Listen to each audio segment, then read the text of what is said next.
Good afternoon. It's Wednesday, the 14th of June, 2023, just after 1 o'clock. Welcome to UK Column News. Your host today, Mike Robinson, myself, Brian Gerrish. We're delighted to be joined. Thank you very much. I told you I was having a senior moment today. Apologies for that. To be joined by Debi, our nursing correspondent, and we've also got two guests. So we've got quite a packed news for you today. Okay, we're going to get started with the COVID inquiry, which kicked off yesterday. Here's Baroness Hallett, the lovely Baroness Hallett, of course, is chairing this. And the question is it fit for purpose? And in fact, actually, the better question is, what is its purpose? I'm sure Debbie's going to have a comment on this in a second. But the inquiry began with, what I can only describe as a piece of applied psychology, because Baroness Hallett made it clear that she was going to lead off with a piece of video, which many people would find extremely harrowing. But it's okay, she said, because they're going to show this warning that you can see on screen on the live stream. So you could pause the live stream or you could leave the room if you weren't prepared to watch it. So the video was some edits of various people talking about their experience of the COVID-19 pandemic. And inevitably, they're talking about relatives and close loved ones who had passed away. So the video undoubtedly was very harrowing, and it was, I believe, designed to have a psychological effect on people watching. Now, I don't want to understate, of course, the personal tragedy for the people who believe that their loved ones died from a novel coronavirus, but I'm going to say that I certainly dispute that that's what they died of, because for me, for example, the ongoing excess mortality that we're seeing, nobody seems to be concerned about that. It's been fairly steady levels for the last 2 years. And bearing in mind that the 5-year average that we're measuring this excess mortality against is higher now because it's taking into account 2022. It's taking into account the COVID-19 wave in 2021. So that even makes the situation worse. Nobody seems to be too worried about that.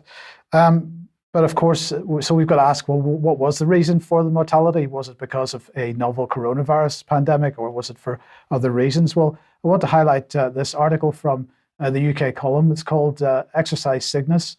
UK government exercise justifies COVID-19 lockdown. It's by Robin Kaiser.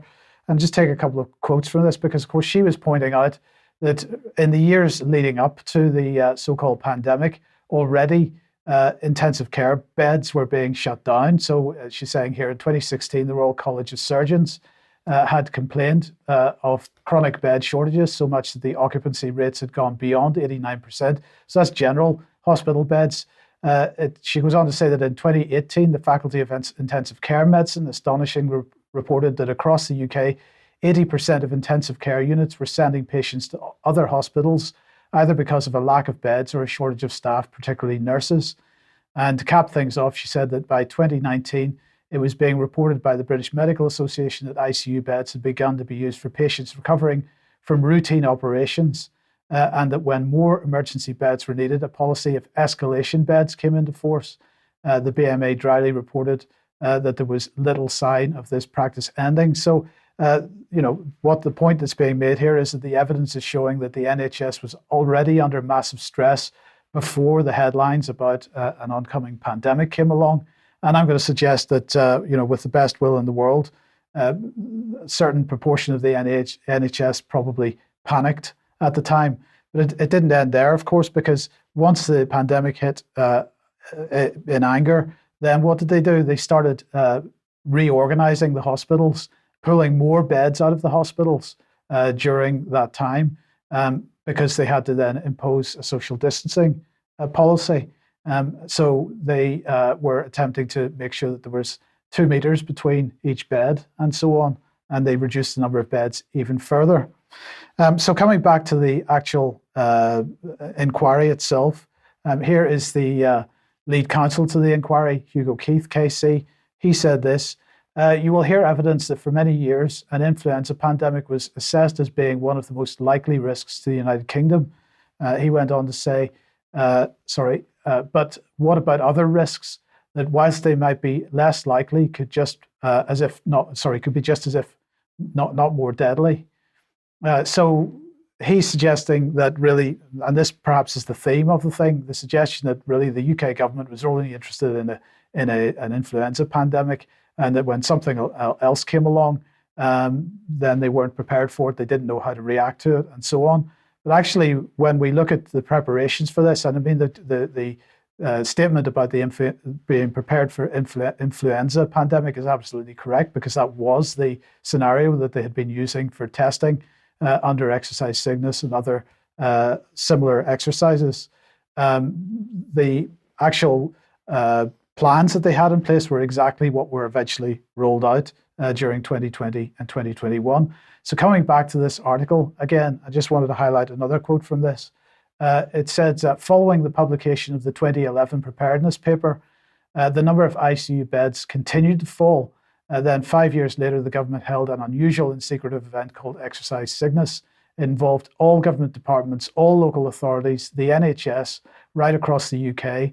Its report has not been published for national security reasons, and so as not to frighten the public, despite the fact they then subsequently did go on to frighten the public through the Spy B proposals. However, according to those with first-hand knowledge of the Operation Cygnus script, contained a scenario of a patent lack of capacity in ICU beds and personal protective equipment. So the scenario that was practiced during Exercise Cygnus was exactly the scenario that was rolled out during the COVID-19 pandemic. A shortage of ICU beds, a shortage of general beds, a shortage, if you remember, of personal protective equipment. This was the narrative that was being presented in the press at the time. And so that was prepared for. And if you think back to that article, it said all local authorities, all government departments, all NHS.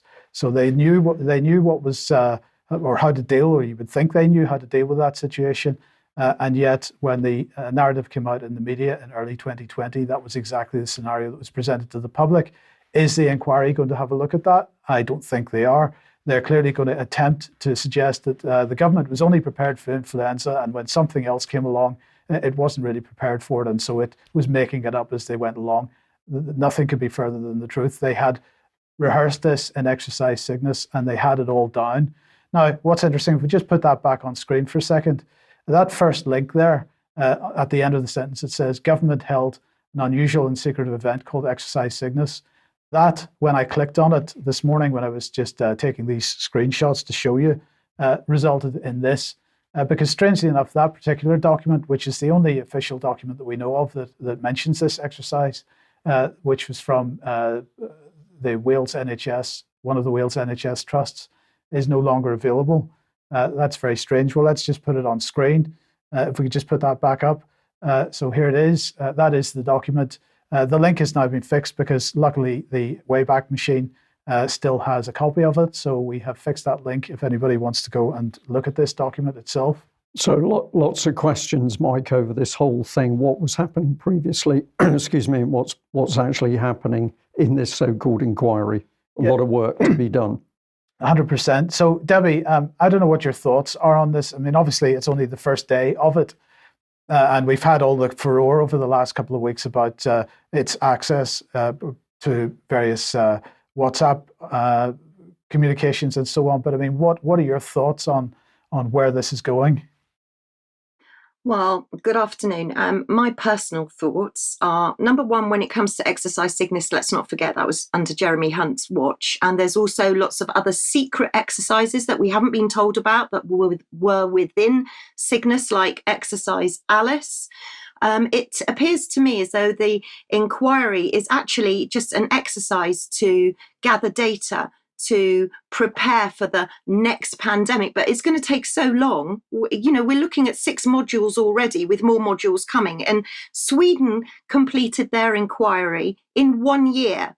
To me, this is an exercise in itself, like SPA's pandemic 2025 to 2028, and it's purely to gather data, again, information data, and I worry that the inquiry is actually exploiting people's tragic stories and ignoring them, and that when the inquiry does eventually come out with information, we'll all be too old to remember what happened. Okay, so we've got Professor Norman Fenton here. Yes, thank you. Professor Norman Fenton, as you know, is an incredible chap. He's a emeritus professor at Queen Mary's, a computer scientist and risk information, and we've spoken to him many times before. I shared my concerns on the SKY-CoV, the new vaccine, in inverted commas, that's been approved by the MHRA. And I'm really grateful to Professor Fenton because he's got an amazing Twitter account. And on his Twitter account, he posted his latest Substack on his thoughts about our concerns on SKY-CoV vaccine. Not only that, but if you go to his Substack article, he's also put in very important questions for all of us to write to the MHRA. And you can see them there on the right of your screen, especially number 7. Did the change of role of the MHRA from regulator to enabler impact your decision to authorise this vaccine? All of those questions are absolutely key. And if people would like to submit their freedom of informations with those questions, super, super grateful. Moving on and thanking April and her cat very much for this email that I received. Now, April has been to her doctor and has done exactly what we asked her to do, which is we've asked all of you, ask your doctors where your information is going. And I'll let you freeze the screen on that. But in essence, what April says is that she's not quite sure if the GPs do frailty scores. Apparently, they're done if you're about to become hospitalised. And I'm going to double check on that with a couple of GPs I know. Her surgery was signed up to CPRD, which is the MHRA database sharing facility. So she was horrified. She said even though she'd opted out 1 year ago of sharing data, since then the government have put in the national data opt-out, and you have to opt out online. So for people that are elderly or people that are blind, they haven't been able to opt out. So if you think you've opted out, you might not have opted out. When she asked them about the SKY-CoV, they had no clue about it because the GP surgeries aren't rolling it out. It's being rolled out by vaccine centres. So thank you very much indeed for that very, very informative email, April. And please, everyone else, do the same. Okay, Debbie, thank you very much for that. Well, let's move on to matters to do with the Cabinet Office, and found this tweet. It said this: a first of its kind campus for government staff in key policy roles has been launched in Sheffield. Minister Alex Burkhardt launched the new initiative, which opened up opportunities for people in Yorkshire to build careers in decision-making teams. And I just wanted to add this little bit to that slide, if we could pop that back on screen. Key question, which people need to be asking, is where does the key government policy come from? And is it going to be that it's going to come out of arrangements like this, which is, I think, extremely interesting. So let's have a look at the little promotional video. I'm Alex Burkhardt, I'm the Parliamentary Secretary in the Cabinet Office, and I'm here in Sheffield today to launch our new policy campus, which is going to have over 1,000 civil servants working on the big decisions that affect the Department for Education, the Department for Work and Pensions, and the Home Office. And we wanted to do this in Yorkshire because we have a fantastic knowledge economy here in Sheffield, huge numbers of students, but also huge numbers of high-end manufacturing jobs. And we think that by creating this ecosystem, we're going to be able to take more advantage of the great talent that is in this city. It's been amazing to have the opportunity to have more chances for career progression and growth within Sheffield. You know, it's a fantastic city, the outdoor city, loads of great opportunities here, and to have the chance for more civil service roles here and also more connection between the department and the other partners in the city is great. So the universities, the colleges, the local schools, and the other government departments that are based here, like Department for Work and Pensions. You know, so I think it's fantastic to have that. I think it's very exciting. I've been in Sheffield for 31 years of my 35-year career, and we have, you know, obviously had lots of good work in over those years, both in terms of developing policy, developing high quality analysis, focusing on delivery, and also working with partners in other sectors. But I think the new strategy will really galvanise that and give it a lot of extra support, and a lot of actual practical things as well that will make a difference. So it looks good and it sounds good, or does it? let's just pop the big man back on screen and have a think about what may be really going on here. So is this going to be where the perverse education policy which sexualizes children, is that going to be developed here? Let's ask another question. Is this where the civil service will develop policies to stop people praying? Is this where the civil service will teach its members that there's no such thing as a woman? And is this actually where the civil service is going to use political applied psychology to change the way its members think and behave without them be aware that it's actually happening to them? Because, of course, the nudging is being used by the government across the board. It's being used on MPs, it's being used within the civil service. Now we're bringing a training program together at a university, and these civil servants are going to be exposed to everything in the government's armoury to make sure that they produce the right policies that meets the government's key agenda. So my take on this is it's going to be a grooming facility for the civil service, and we can be sure that Behavioural Insights team are going to be pretty close to it. But if we just pop him back on screen here, if you look at the Cabinet Twitter account itself, the banner headline is Ukraine, we stand together. So I'm asking a question here. Is it reasonable to assume that the civil service will use political applied psychology to ensure that everyone adheres to the pro-Ukraine line? And I think there's only one answer to that question. It must be, yes, that's exactly what they're going to do, because, of course, we see this right across government. There is only the government policy and agenda, and if you challenge it, you're going to be in deep trouble and or lose your job. And of course, we're even seeing it extend outside the civil service to politicians. Andrew Bridgen comes to mind, that if you dare challenge the agenda, the COVID agenda, as one example, then you're going to be vilified and ostracised. So do you get a warm feeling about that, Mike? Absolutely. Running down my leg, Brian. Yeah, but anyway, okay.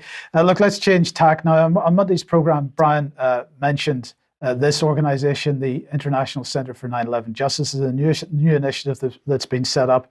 And I'm delighted to say we're joined today by Dr. Piers Robinson to have a quick discussion about it. Piers, welcome to the programme. I mean, what is the purpose behind this organisation? Hi, Mike. It's good to be with you.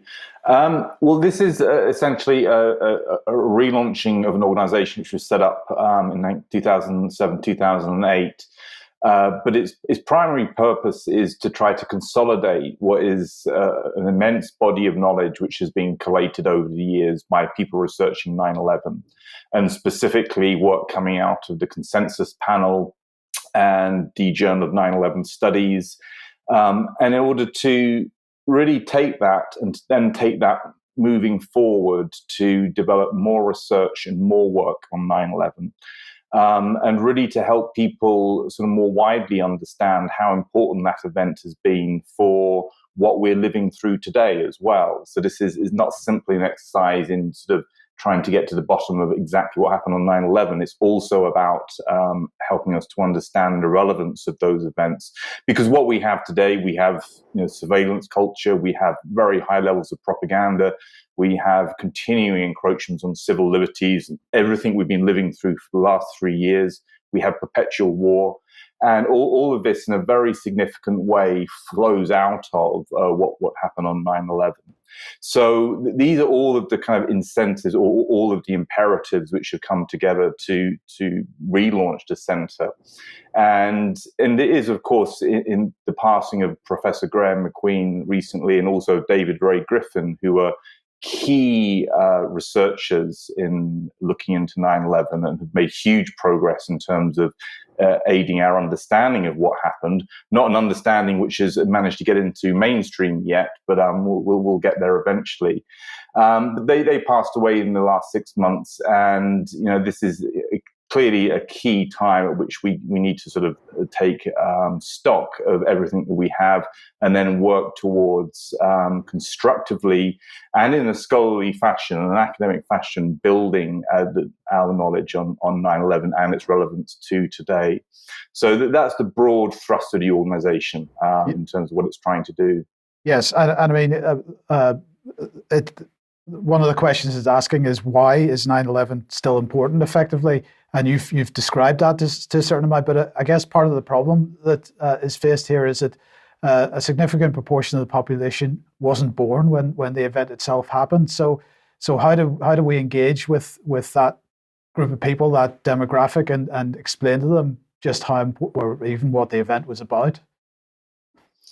Well, I think for the younger demographic, there's very high levels of awareness today after what we've been through over the last 3 years. Very high levels of awareness about the extent to which our political systems, the extent to which our democracies have become corrupted by political power, economic power, and so on. There are very high levels of propaganda, and there is an awareness that there has never been, certainly in my lifetime, of the fact that governments can engage in nefarious actions which are not in the interests of the people, of publics. That governments do harm not only other people in other countries when we go to war, but also our own populations.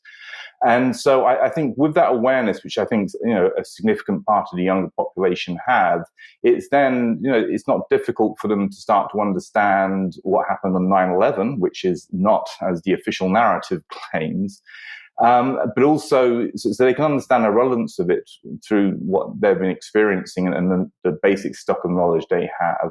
But critically helping not just the younger generation, but everybody else understand that these processes, these events have critical commonality. There's an important link between them. And if we are, as people, to properly understand what we're going through and actually resist and push back against it, we need that kind of historical understanding.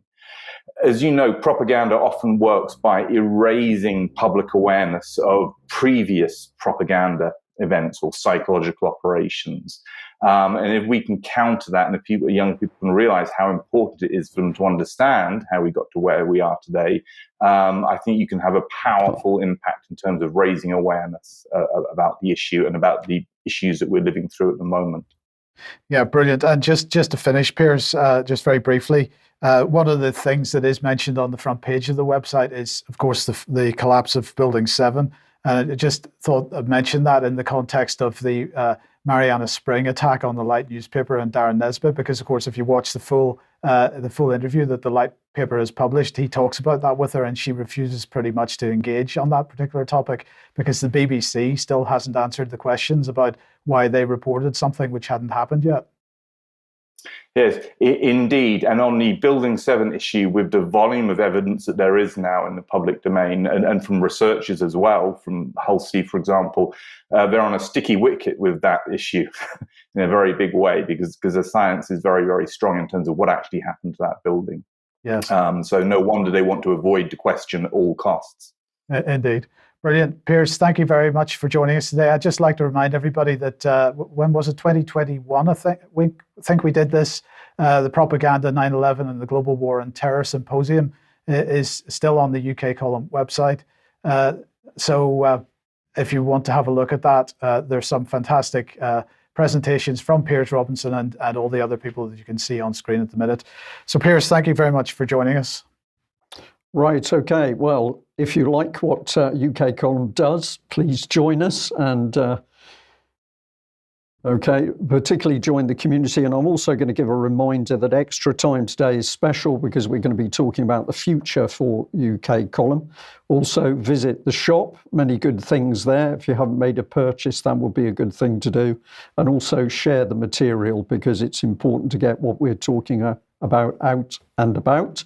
And we're going to, give people a reminder that Debi's blog is up. Debi, I don't know whether you want to say a couple of seconds on that.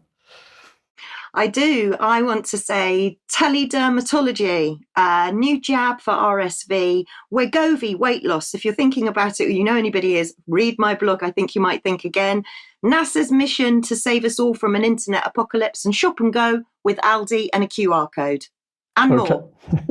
Thanks very much for that. And just a quick advert for the interview going out tomorrow at 1:00, which is the financial and intellectual bankruptcy of the West. That's with David Scott and Bob Moriarty. This is extremely interesting, covers a lot of subjects, so have a look at that. And we've got we've got one here, which is for you, Debbie, which is the introduction. Radar will spot pandemics. Where is this taking us? To, I think, something that we all need to be aware of. In the Sunday Times this week, I noticed a tiny, tiny little story that said radar will spot pandemics. So I decided to do a bit more deep diving, and I found another story in another. There we go, in the Mirror. Biothreats radar set up to scan for new pandemic and bioterror alerts facing the UK. Well, what does this actually mean? It means £1.5 billion per year invested into a new UK biological security strategy. Who knew this existed? And this has only just been published in 2023, literally only just been published. So if you go to the forward, you can see that the gentleman in charge is our very own Deputy Prime Minister, Oliver Dowden. Now, this is to basically prepare us for biological threats. What do we do in case of biological threats? And just out of interest, yesterday there was a statement made in the House of Lords on the 12th of June by Baroness Neville Rolfe about the publication of the biological agenda going forward. But let's have a look at the governance of this. And you can see there on screen, it starts off with Parliament, and then you've got the Prime Minister, the lead minister. So there's going to be a minister appointed specifically for bio threats and bio surveillance, because that's what we're talking about. And you can see as the trail goes further down the page, this includes all 4 nations. And it also includes, right at the bottom, very small, so you might have to just zoom in, the National Situation Centre, the National Protective Security Authority, the Defence and Security Agency, and the British Business Bank. Now, the British Business Bank is a government-owned business development bank, which goes with the tagline, start up, scale up, stay ahead.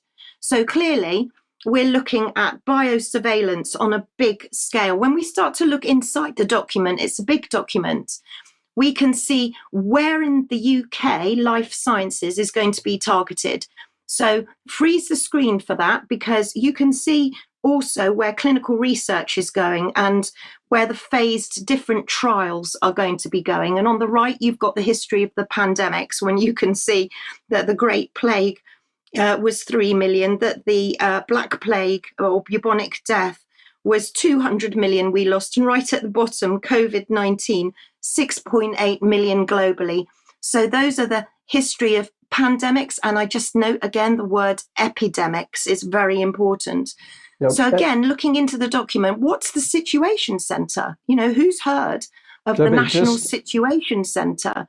Debi, but there it is. Sorry, can you hear me all right? Yes, I'm sorry. Just come in there. I was just fascinated by the applied psychology in that graphic, because you had the pyramid shape, including the outbreaks, but of course the historic ones were at the top, and that's where your eye naturally goes to.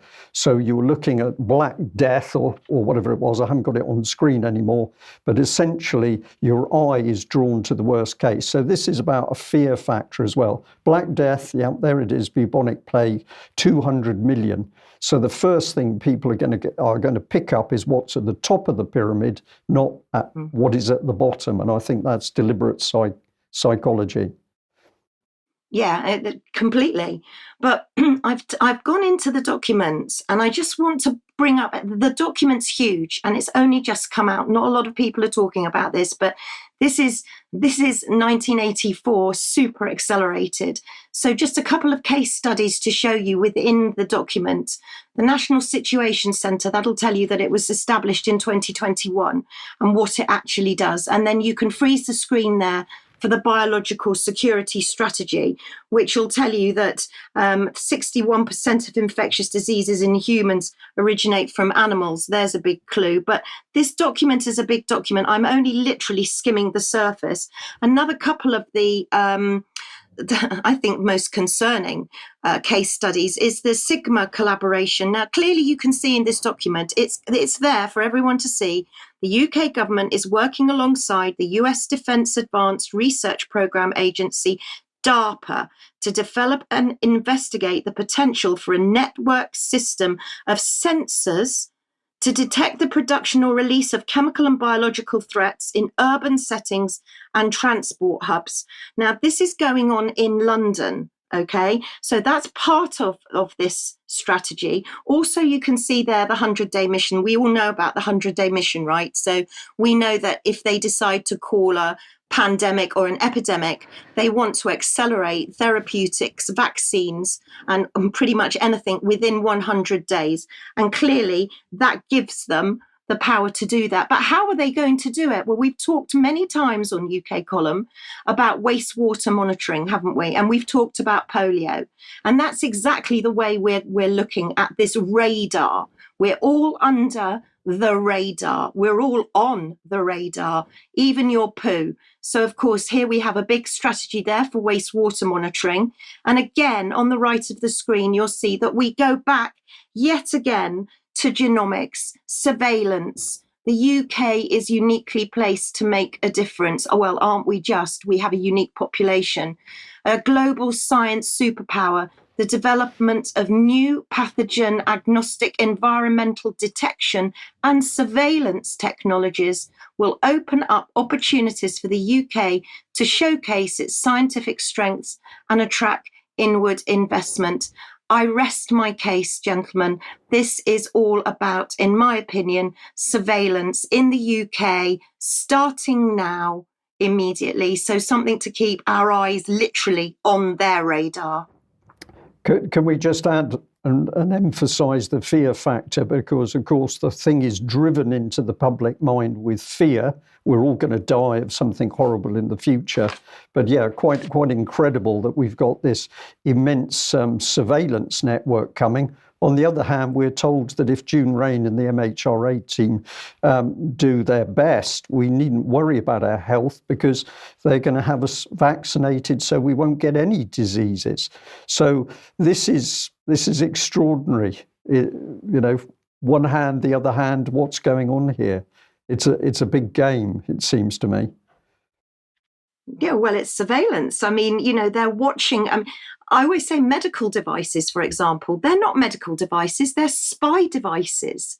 These are all spies within you. We're people that are wearing smart devices, medical devices for diabetes. These are spies. This is gathering data. This is surveillance. We have to remember the UK is the second most surveyed country in the world after China, I believe. So this is where we're going. We are a test bed for surveillance. In order, I'm sorry, just to force the point, in order to attract inward investment. So whatever they say in these documents, ultimately this is a money-making scam. Yeah, of course, 100%. And you can see it quite clearly at the bottom there. Who'd heard of the British Business Bank? I'll come on to that on another news, but that's a whole new subject. Start up, scale up, stay ahead. We've got all of this money to throw into like ARIA, these weirdos and eccentrics at Dominic Cummings, throwing money at all of these crazy ideas.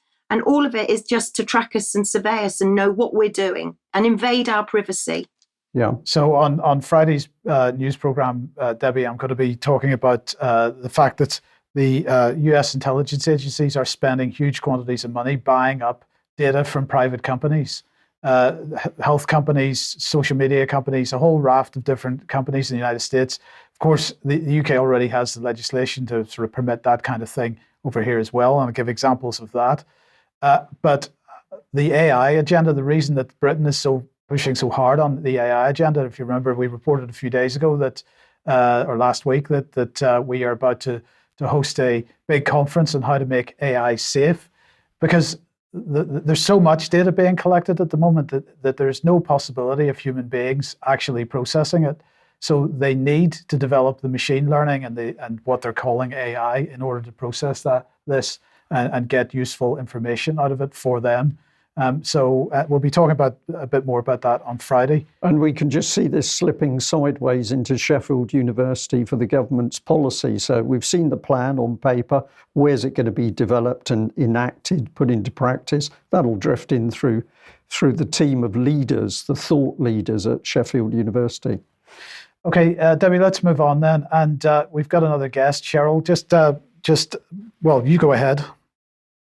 Well, I'm delighted because Cheryl's been gathering data all of her very own. And you'll remember our wonderful friend Cheryl Granger, who managed to ruffle the MHRA's feathers live during the board meeting. Well done, Cheryl. Well, she's been gathering information for us at the Better Way conference. So without further ado, welcome. Thank you, Cheryl, for all you're doing. And tell us, how was it at the Better Way conference?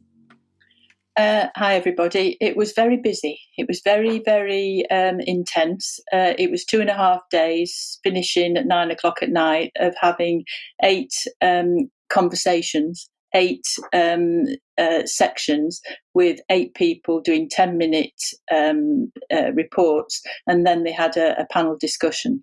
So it was very intense, lots of information, lots of people meandering around during the breaks and talking to each other, which is a good thing because that means everybody's mixing and everybody's absorbing all this information.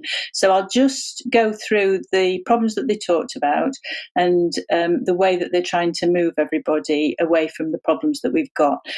So conversation 1 was big pharma to real health. So that was actually trying to get us to move away from captured institutions and put health first, and to particularly move us towards safe, repurposed, cheap, well-established alternatives.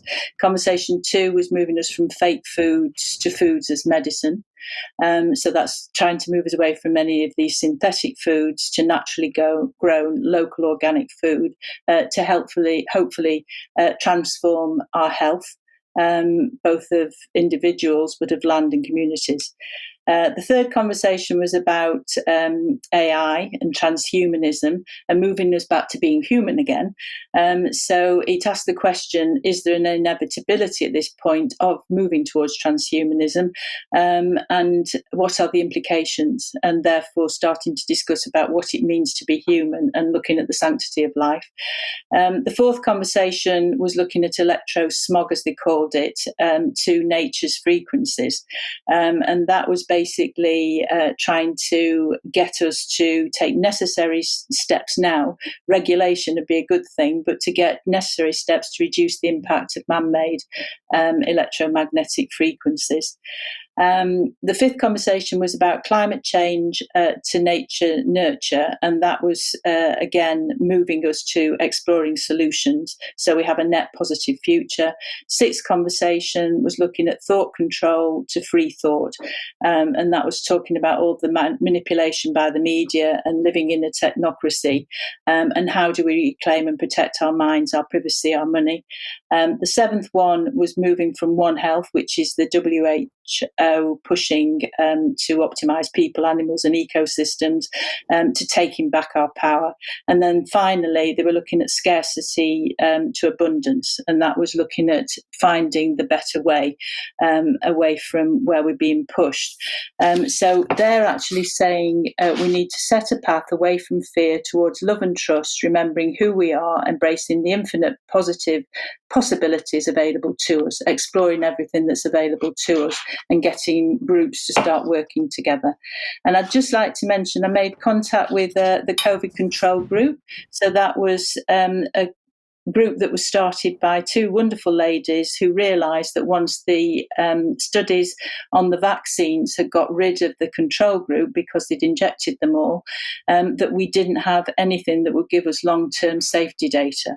So they started putting together a group, the control group of the unvaccinated. They've now got 340,000 controls, unvaccinated people registered with them in 177 countries, which means that they can help a lot of people in certain situations.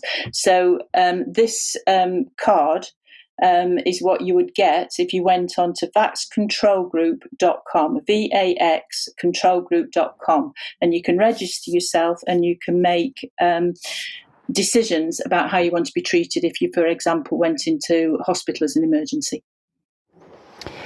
Cheryl, thank you very much. And I know that you'll be hopefully joining us for Extra, and we'll talk about it some more then. Thank you. Yeah, I was stuttering a bit there because I thought, my goodness, with that description of what all those people were doing, and I know it was an exceptionally friendly event and a lot of good information. If Mariana Spring had been there, that would have been a hate conference, I think. She would have said these disgraceful people talking about love and trying to make the planet a better place. But maybe I'm just being a bit cynical on that. Well, the BBC is worried because there's a decline in appetite for the news, apparently. What better person to put on the image than Zelensky, I thought, but maybe that's a little bit of applied psychology from the BBC.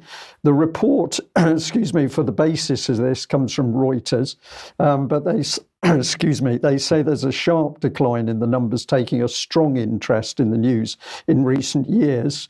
I think the reality is that there's been a decline in people looking at the legacy news, such as the BBC, because, of course, for UK Column and other news organisations, we've seen a dramatic rise in the number of viewers, but BBC obviously sees a different picture.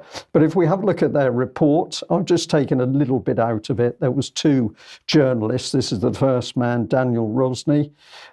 He's saying here only around 10% of people in the UK are classed as active participants.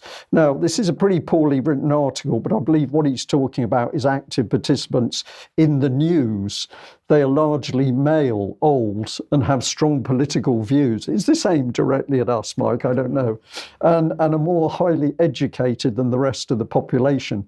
Well, this just gives us a little insight into the BBC's mind. And clearly they're very worried at what's happening with news viewership in UK, but also worldwide. If we want to get a little measure of the journalist himself, I went to his Twitter page. It's always good to do that because you see amazing things. But here was the pinned tweet, which is all about the Eurovision podcast. And he also puts at the top some professional news with professional, more or less in inverted commas. So he understands what he's doing. He's putting dross out there. People are responding and turning off. He knows it's dross because he can't call it professional. And it's just incredible what's starting to happen. So here's the other journalist, David Solito. He says the authors, well, it's in a joint statement, to be fair. But between these two authors, they're saying this. The authors of the Institute's report say there was evidence that audiences continue to selectively avoid important stories, such as the war in Ukraine and the cost of living crisis, as they cut back on depressing news and look to protect their mental health. So is this an acknowledgement that the BBC realises that it's damaging people's mental health by the dross they put out? And they're also acknowledging that people are pulling back and refusing to watch it. Well, there was some statistics in the report, and I think we should bring those up on screen. More people want to limit news consumption. There's a survey taking place over 2017, 19 and 22. Brazil is top of the list with over 50% of people actively trying to avoid the news, but UK significantly is next. And the figure there is about 46%, I think. So people are turning off from the mainstream. Let's see if I can bring a bit more on screen. But the comment in the article also says trust was a factor too. 29% of those surveyed said the news was untrustworthy or biased, while trust fell in half the countries surveyed and rose in just 7 compared with last year. Not sure what your take is on that, Mike, but I think this is a clear sign that the BBC in particular desperately worried that people are turning away from the BBC. Well, look, I think maybe because Piers is still with us, so I think we should just ask Piers for a bit of comment here, because this issue of trust, Piers, I think, is really important. If we look at the BBC, they're into the Trust Initiative. There's other trust-type organisations out there with other mainstream organisations. And it seems to me that the more they shout about trust, it demonstrates the more they're worried that they are untrusted and they're untrustworthy, in fact. I think we may have lost him. Yeah, I think. Can you hear me? Yes, sorry. Right, sorry, did you? I'm still here. Yeah, you didn't hear that? No, I didn't. You just broke there, but we're talking about trust and trust levels. Yeah, so basically what I was saying was, yes, the BBC and so on are busy setting up trust initiatives, and there are other organisations with similarly named sort of umbrella bodies to try to demonstrate how trustworthy they are. But it seems that the more that they shout about trust themselves, and this article that Brian's talking about is really implying that they recognise that they've lost that trust, and really they're shouting a lot about it in an effort to persuade themselves almost that they are still trusted. There's a deeper recognition that they're not. Yeah, I mean, I think that is correct. I mean, from all the figures that I have looked at, trust levels, in the UK and in the US, and I would assume across many other democracies, trust levels in the media are extremely low. And if you trace things back to sort of the high point in the US of trust in corporate media, is running, I think, about 70%. It's sort of down below 20%, if I'm correct. And so on. And so we have got, it's tempting to even call it a catastrophic collapse in trust levels in corporate legacy media. And yes, you're right. One tactic is to sort of say, well, we need to try and sort of work out why people don't trust us anymore. But the other tactic, of course, is what we see with Mariana Spring and the attempting to define anything outside of the mainstream as disinformation or malinformation, and so on. So it sort of seems to be a combined tactic being employed by them. But for sure, we've been through so many events now where, in a sense, the wheels have come off, and COVID is one of them, clearly, that the public is aware at levels we've never seen before, I think, in Western democracies, that corporate media are deeply untrustworthy, closely connected to political and economic power. And, the only sort of path to take now really is to go and start looking at independent media, people who are sort of detached from that, such as UK Column and so on. But, I bet there's a level of self-deception going on within the BBC and some of these people, that people are just untrustworthy because they've gone sort of extremist, etc. But I suspect quite a few of people, and people higher up in the BBC, are fully aware that people are waking up to really, how I describe it, as a level of corruption there is in legacy media. They are supposed to be independent and act as a challenge to power, but they don't, and they haven't done that for years. We've known that in sort of people who study communications and media, and I think there's just an awareness, from some of them, that this is the game's up on that front, and they're losing audiences fast. Yeah, brilliant. Thank you. Okay, well, let's just end the segment by bringing the BBC's Bunny Girl up on the screen. Actually, I've called her the Bunny Girl. I don't know whether to call her the Bunny Girl or BBC's free speech witchfinder general. But could it be that as the BBC realised that its biased brand is being unmasked and viewers are turning away, Mariana is unleashed to try and kill off the competition? Has it got to this stage where the BBC is using its power, its billions of pounds, to actually go out and attack people who are providing a better product, which is undermining the BBC's own power base? I think there's some really big questions to be asked, especially about the Bunny Girl herself. Debi, let's bring you in, because you've got some very interesting analysis here on GB News, which of course has become very big in the minds of a lot of people. Yeah, well, what's the definition of a polebrity? That's my new word. That's my new buzzword. So I just wanted to, these are going to be fairly quick slides because it's going to be a reminder for many people already. But looking at the funding of GB News, so already somebody's put in a freedom of information to Ofcom asking about their funding. And basically Ofcom said, yes, they do hold the information, but they're not actually obliged to disclose it. So to check their investors page, which of course we've done before. And but before we look at their investors page, I need to look at an article that was printed in the Press Gazette Future of Media just prior to the deal being struck. But here you can see a Dubai-based investment group and pro-Brexit investor amongst £60 million funders to back GB News. So let's see if that actually came true, because the Dubai-based investment group was Legatum, and the pro-Brexiteer hedge fund billionaire was Sir Paul Marshall. And sure, if you go to the GB News investors page, you can see there that we've got Legatum and Sir Paul Marshall. Sir Paul Marshall, who's a businessman, a philanthropist. He's also the co-founder and chair of ARC Schools, and he started the Marshall Institute. But we'll come on to that maybe in Extra. It gets even more interesting in Extra, so please hold with us for Extra. So go to the government page and look at Sir Paul Marshall, and yes, we've got one, and it clearly says that he's chairman and chief investment officer of Marshall Wace LLP, one of Europe's leading hedge fund groups. He's also founding trustee of ARC, the children's charity, and chairman of ARC Schools. So let's go to Legatum very quickly, and we'll see Legatum's website, because they are one of the primary investors. They're a global firm with a portfolio of investments. And then when we go further into Legatum, we can see that they are tied up to the Luminos Fund. The Luminos Fund gives children excluded from school due to poverty, discrimination, or conflict a second chance for mainstream education. So let's look at the Luminos Fund. And there we can see you've got Bill and Melinda Gates Foundation, you've got the Lego Foundation, and plenty of other organisations. Now, if we just go back to GB News and look at their presenters, we can see already that this is a husband and wife team, Esther McVeigh, politician, and Philip Davis. They were investigated by Ofcom for a possible breach of impartiality when they interviewed Jeremy Hunt.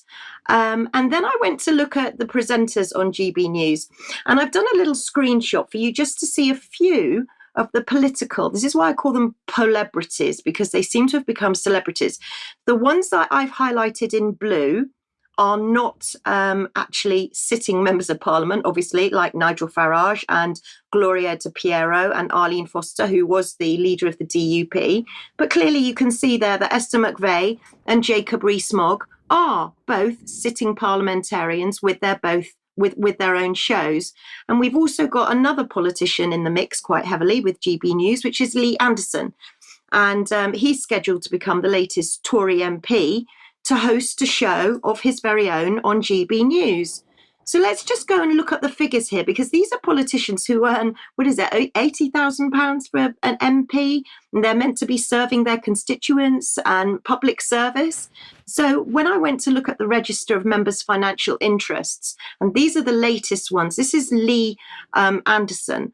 And you can see there, I'll let you freeze the screen, but you can see from the 1st of March 2023 until further notice, he will receive £100,000 per annum, paid monthly for 8 hours a week work. And he is a sitting politician. So let's fast forward on to Esther McVeigh and look at the same.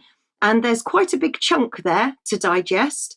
But the one highlighted in yellow at the bottom says that she received £3,166.66. I'll leave you to comment perhaps on the amount for 4 episodes. And then if you look back, you can see she received 14,000 for 17 episodes, which were equated to 42 hours work. So let's look at Sir Jacob Rees-Mogg, who's got his own programme pretty much every night.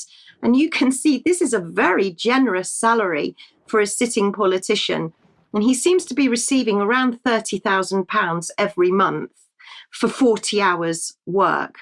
That's a lot of money. That's just under £400,000 a year. That is far in excess of what he would earn as a politician. And of course, he's a journalist for other publications as well.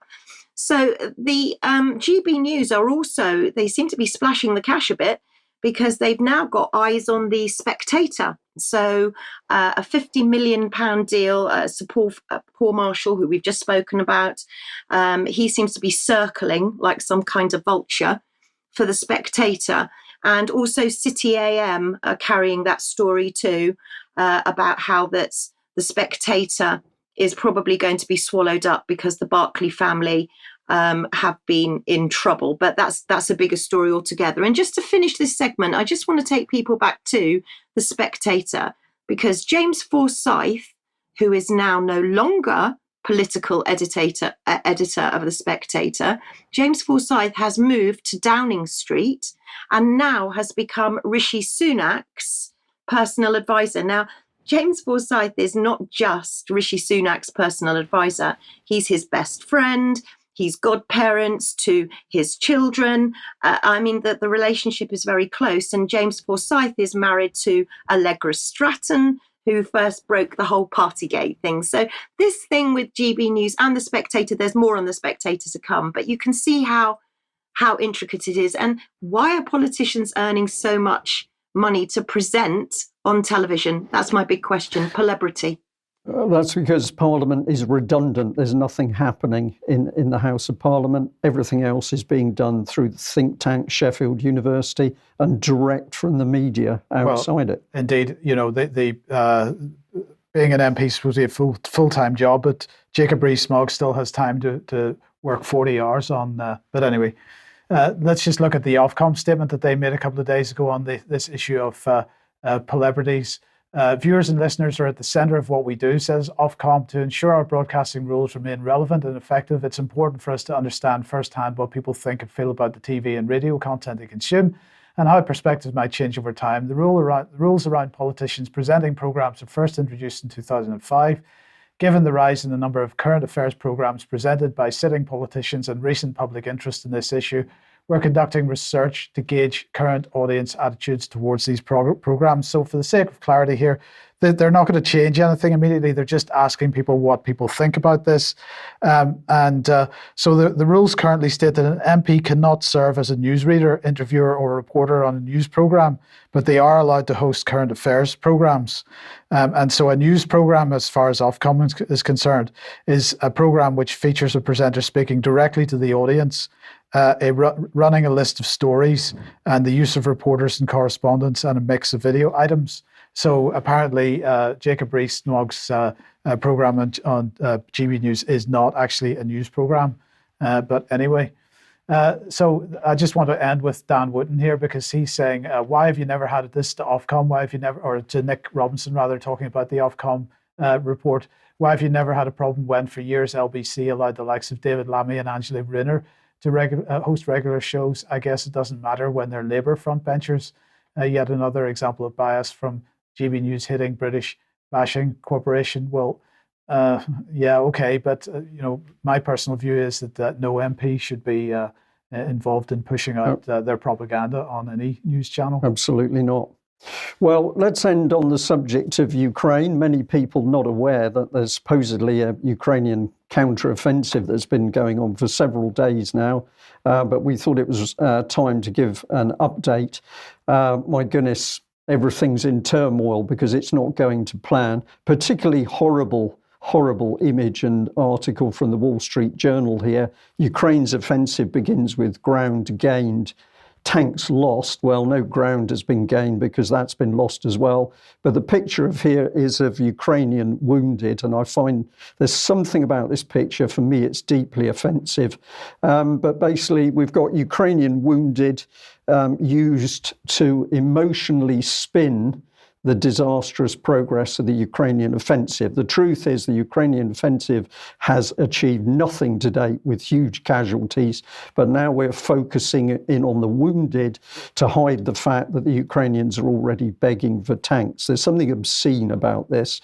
And I'm just going to put this in, so ram it home. Negligible ground gained by the Ukrainians. Ground that they've gained, they've lost. It's been retaken and lost in some places several times, but they haven't moved off the start lines effectively, but they've lost a lot of armoured vehicles. I'm going to bring in this clip, which wouldn't play for me on Monday. Let's see if we're lucky. Now, obviously, this is drone footage, but what it's showing you is Ukrainian armoured vehicles that have broken cover in the offensive. They're having now to try and shelter themselves because they're being shelled and attacked with anti-tank weapons by the Russians. But here you see the vehicles clumping together to make an even bigger target, and the result is that even more of them are hit. This is truly incredible. Excuse me, you've got armoured vehicles milling around in the open in a field, and of course this makes them highly vulnerable to all of the weapons that the Russians could throw at them. And many people, many military people saying to themselves what exactly was happening here, which allowed the Ukrainians to undertake these pitiful tactics. Now, it's spun by the Western media, CNN politics here. Ukrainian forces suffer stiff resistance and losses in assault on Russian lines. But the reality, as we'll see, is they haven't even got to the Russian lines. And the carnage is so phenomenal that even Forbes has to carry a front page picture. We've started to get Leopard tanks and Bradleys shown in that damage. If we come in a different angle, this is military.com, one of Ukraine's new US-equipped storm brigades spotted in the east. And in this very interesting article, a gentleman called Adrian Bonenberger says this. Now, I've paraphrased it. Go and read the article for yourself. The Russian video shows Ukrainian armour driving in single file across a field, hitting mines and getting stuck by artillery. I helped train Ukraine's 31st Separate Mechanized Brigade. Many of the men were in their 40s or older. A dozen were in their late 50s. This is truly pitiful that the West is doing this, forcing the Ukrainians to undertake this so-called offensive, and they're paying dearly for it. And then, of course, we've got the Kiev Post here reporting, but I'm giving a thanks to History Legends for flagging this up, and it caught my attention. But what it's saying is that the Ukraine's high command picked the 47th to be the 2nd Army Brigade to be filled out primarily with green soldiers trained first in Britain, primarily by Commonwealth nation instructors. And what is so pitiful about that is, of course, that the British Army does not have the experience to fight against the type of war which is being conducted in Ukraine at the moment. And I think we're seeing that from the training, the Ukrainian soldiers are being utterly betrayed with the casualties on the battlefield. Now, of course, the BBC not reporting, but we've got other international sources are reporting on the reality. So this is the Hindustan Times. Kiev has lost the West's mighty Leopards to these Russian drones. Well, most of the damage has been done by air attacks and shelling, but fair enough. And you have another one here, Mike. Yeah, so the Bradley. So this is just a sarcastic comment put out by somebody on Twitter, and I just thought it was really relevant because it said, "Sir, we have a problem with the Bradley, whose aluminium hulls are shredded like discarded beer cans, even their crews call them the death traps. The solution is to send the stockpile of Bradleys to Ukraine and soak taxpayers for the full cost of replacements, then buy something else." So the Bradleys have been complained about for quite some time.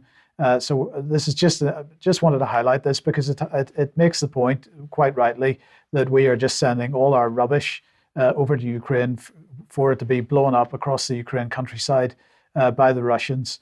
And then, of course, our military-industrial complex moves in behind and sells more modern material back into the US and the UK. Yeah. Right. Well, just to give people a picture of what's happening, and a big thanks to History Legends. I try and use different sources when I give these reports, but there are many very, very good commentators and analysts out there. This was a particularly good graphic, so I'm going to give credit to History Legends. But this is showing in red the main Russian defense lines, and you can see that it's defense in depth. And the blue arrows are indicative of intended lines of attack by the Ukrainians. This certainly doesn't show that the Ukrainians have penetrated right through to the third layer of Russian defense. In fact, the Ukrainians have been held right on the front line where, yes, they have captured some villages, but then they've invariably lost them a few days later. And the thing to remember is that the Russians have established pickets on the front line. They alert forces to attacks. They will conduct their own attacks, but then they vacate the area The main Russian defence is some 17 kilometres behind the front line, and that forms a killing zone. That's how the tanks and other equipment were destroyed. But behind that, we've got the second defence line and the third defence line. And if we choose a different provider, this is military summary, here we can see the Russian defences as the black dots, but we can see from the blue arrows that it's actually only right on the front line that this conflict is taking place. And in most of the settlements, they've been cleared of civilians by the Russians some time ago. The BBC, of course, attempted to turn this into propaganda by saying that the Russian clearance of civilians from the villages was mad panic. And they added in this particular article, trying to say that with the civilians, Russian troops were running away as well, which was complete nonsense. So the truth of the matter is that many casualties on the Ukrainian side, casualties on the Russian side as well, but no penetration into those Russian defences by the Ukrainians. BBC is silent, of course, but we'll just end with this, which is, how do we know things have gone badly? Well, this is European Pravda. Ukraine asked Germany for more Leopard 2 tanks. And why are they asking? Well, because the tanks are being destroyed at an extremely high rate, particularly the Bradley infantry fighting vehicles. But here we go round the boy again, asking the West for more weapons to keep this obscene war going. So we'll end on a note that UK column is here for peace. We want to see peace in Ukraine, but until the West stops providing arms, we're not going to see an end to that peace anytime soon. So pretty appalling stuff. We better end there. I'll say to everybody, thank you very much for joining us wherever you are in the world. Please, if you're a UK column subscriber, stay with us for extra time, because we promised today to give you our update on good news for the UK column.